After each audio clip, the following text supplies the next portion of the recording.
Pada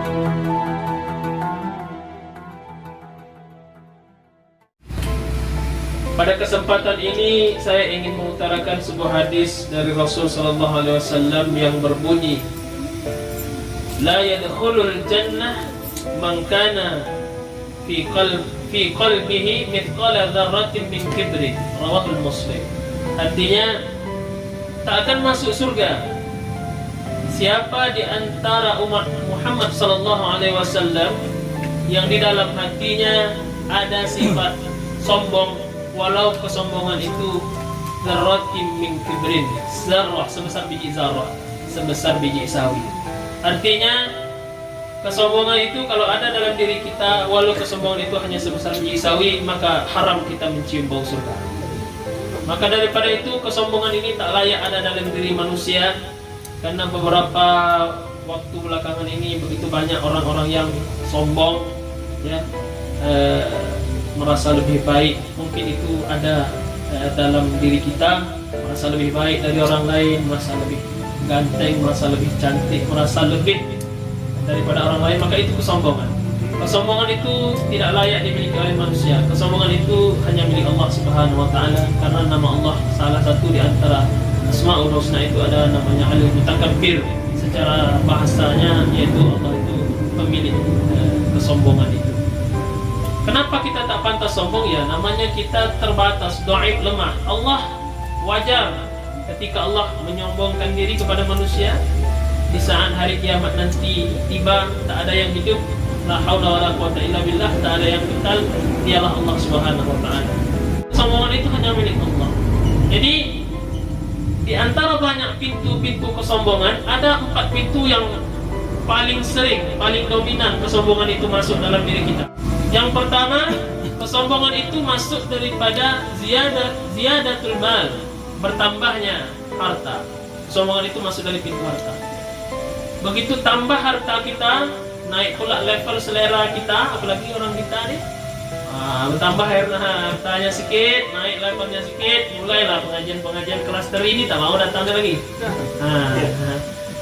Kenapa? Harta dah mulai nih, tunggangan dah mulai roda 4, awak masih juga Honda mati pajak pakai. Jadi ketika harta itu berlebih, maka sesungguhnya ada pengajaran. Ketika Allah tambah level rezekimu, maka yang harus kita tambah itu bukan kesombongan kita, tapi level sedekah kita. Jadi dari pintu harta ini ternyata sombong itu bisa masuk. Kenapa kita berdoa dari zaman dulu? Mungkin Wak Lan, ya, Wak Isa dari zaman dulu bertungkus lumus menjadi kuli bangunan, atau berdoa, ya Allah, kenapa saya tak kaya-kaya, ya Allah. Orang tuh sekejap aja pergi Jakarta balik langsung kaya. Wah. Awak bertungkus lumus dari dulu tak kaya-kaya. Mungkin satu jawabannya, kisah sahabat Rasul bernama Sa'labah. Sa'labah ini sahabat Rasul SAW yang sangat rajin ke masjid, rajin bersedekah, sarung cuma punya satu. Sampailah satu ketika Nabi bilang, kenapa kau habis sholat langsung melecut balik? Apa yang jadi dengan kau ni? Apa masalah? Rasulullah, saya hanya punya satu sarung. Kalau saya lambat balik, maka istri saya tak bisa sholat. Terlalu utama sholat maghrib yang begitu cepat waktunya. Oh begitu, ya Rasul, karena kain cuma satu. Kalau gitu Rasul doakan kami biar jadi orang kaya, biar mudah istri saya sholat mudah juga. Sampai satu ketika Nabi doa, ya Allah, kayakan Sa'labah.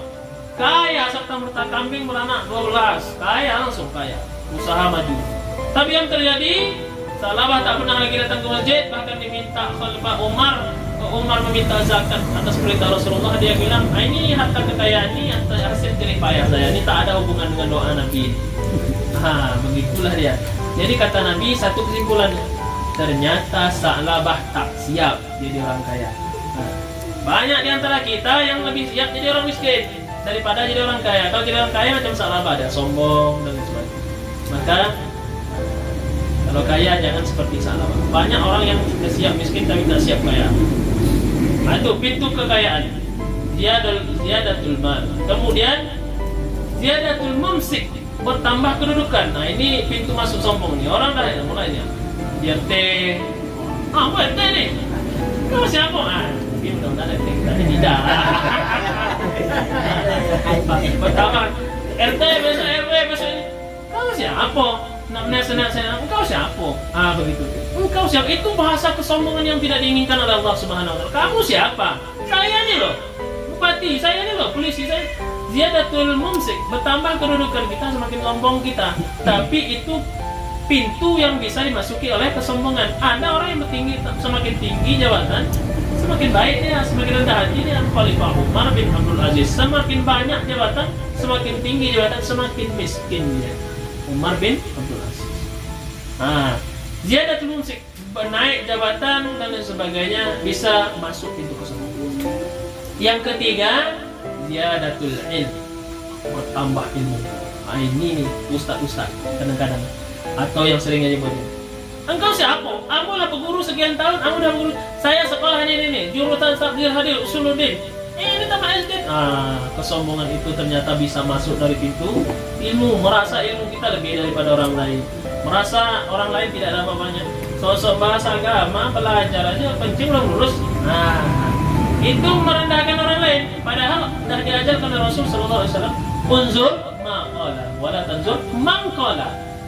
Jangan tengok siapa yang ngomong, tapi tengok apa yang disampaikan. Kalau yang disampaikan itu kebenaran, walau kebenaran itu datang dari anak kecil, orang gila, tapi yang disampaikan itu kebenaran, ambil. Sedangkan dalam dunia Islam sendiri, kita boleh mengambil cerita-cerita Israiliyat yang kata Nabi, la tusaddiqu wa la tukadzibu. Kalau datang cerita Israiliyat, jangan kalian langsung bohong nih. Tak juga yang betul nih. Dan yang terakhir, pintu yang bisa dimasuki oleh kesombongan ini yang tak kita sadari. Apa itu? Ziyadatut ta'ah, bertambah ketaatan. Wah, Bang Abu peci dah mulai. Luas. Kecakapan. Assalamualaikum. Mana Bang? Alhamdulillah. Bang Jom, dekat kantor desa kami di mana ada musola? Kau nak baca musola? Ambo tak tenang kalau tak salat duha. Bertambah ketaatan itu. Ziyadatut ta'ah, bertambah ketaatan kita. Tapi justru tak disangka-sangka di situ pula timbul kesombongan kita. Kita nak tunjukkan kalau saya bisa salat duha. Jadi itu kadang-kadang ziyadatut ta'ah inilah yang tak disangka-sangka. Makin taat kita, salatnya makin rajin, akhirnya tak usah dia lagi ke masjid, tak pernah. Astagfirullahaladzim. Benar ke masjid. Jangan menilai orang mentang-mentang dia tak pernah ke masjid, kita yang ke masjid terus kita berhati-hatilah. Ketika ketaatan itu semakin mendekati kita, semakin taat kita kepada Allah, bisakah kita menjaga lisan? Tak usah didengarkan. Ke masjid ini tak pernah. Merasa dia lebih baik dan lain sebagainya. Jadi pintu ketaatan ini yang paling tak disangka-sangka, ternyata kesombongan bisa masuk dari pintu. Bertambah taat kita, tapi ternyata bertambah juga riya. Mudah-mudahan kita dihindarkan daripada kesombongan ini. Lalu bagaimana caranya agar kita terhindar dari sombong? Terhindar dari sombong tak ada cara lain kecuali kita tawadhu, rendah diri. Ikutilah rasmi padi. Rasmi itu bahasa Melayu kuno. Rasmi itu rasam, ciri khas atau prinsip hidup padi. Apa itu padi? Semakin berisi semakin jangan ikuti resmi lalang.